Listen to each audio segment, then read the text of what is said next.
Who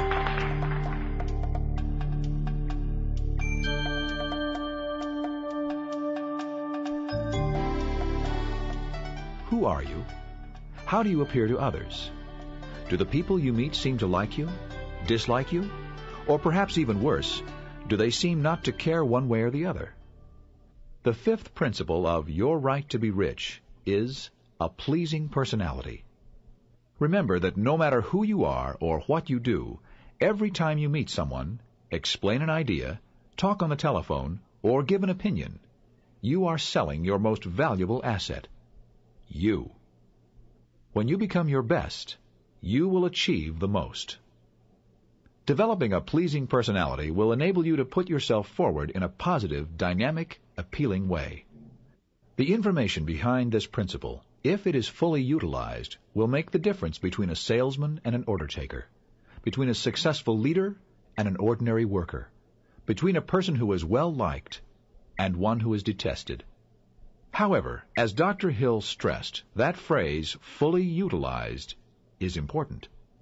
The traits that make up a pleasing personality, the traits you will soon learn, will be of little value to you unless you use them at all times. In a moment, we will begin the seminar excerpt, but we first want to point out that the seminar is conducted like a test. You are asked to grade yourself on each of the 25 traits. May we suggest that you use the lecture as a starting point, as a way of understanding the key elements of a pleasing personality. If you wish, grade yourself during the lecture from 0 to 100% on each trait. Here's how to tally your score. If you feel you're perfect, or nearly so, on any single trait, a rare achievement, give yourself an A+. If you're above average, give yourself an A. If you're fair or average, give yourself a B. If you're poor or below average, that's a C. And if you feel you're unsatisfactory in any given trait, mark down a D. Be brutally honest. Scoring yourself higher than you deserve will only foster a kind of self-deception that will keep you from attaining your goals. Then test yourself again a month from now, and keep testing yourself to track your improvement. Once again now, Dr. Napoleon Hill. I want to introduce you to the most wonderful person in the world. That's the person sitting in your seat right now. And when you commence to break down that person point by point, well, in accordance with these 25 factors that go to make a pleasing personality, you'll find out just exactly where you're wonderful and why. And I'm going to ask you as I go along, grade yourself. The rating that you think you're entitled to, and it can be anything from 0 to 100%. Then when you get through, add up the total and divide it by the 25 traits, and that'll give you your average rating on the pleasing personality. And if you rate all the way through a general rating of 50%, you're doing very fine. Some of you rate much higher than that, I hope. Now, the first trait of a pleasing personality always is a positive mental attitude, because nobody wants to be around a person who's negative, and no matter what other traits you may have, if you don't have a positive mental attitude, at least when you're in the presence of people, you're not going to be considered to have a pleasing personality. Now, rate yourself on that anywhere from 0 to 100. If you can rate 100 on that, you'll be up in the class with Franklin D. Roosevelt. That's pretty high. And the next one is on flexibility. Now, what do I mean by flexibility? I mean the ability to unbend, to adjust yourself to the varying circumstances of life without going down under them. You know, there are a lot of people in this world who are so stayed in their habits and in their mental attitude that they cannot adjust to anything that's unpleasant or anything that they don't agree with. Do you know why Franklin D. Roosevelt was one of the most, if not the most popular president we've had in our generation? Because he could be all things to all people. I've been in his office when senators and congressmen would come in there ready to cut his throat, and they'd go out singing his praises. Just because of the mental attitude in which he received. In other words, he adjusted himself to their mental attitude, and he didn't get mad at the same time the other fellow did. That's a mighty good way of adjusting, too, incidentally, is to learn to be flexible enough not to get mad when the other fellow's mad. If you want to get mad, do it on your own account when the other fellow's in a good humor, and you'll have a much better chance of not getting hurt. Flexibility. I've seen presidents of the United States come and go. I've been associated with several of them. And I know what this factor of flexibility can mean in the highest office in the world. Herbert Hoover probably was one of the best business executives, best all-around executives we've ever had in the White House. And yet he couldn't possibly sell himself to the people a second time because he was inflexible. He could not bend. He was too static, too fixed. Calvin Coolidge was the same way.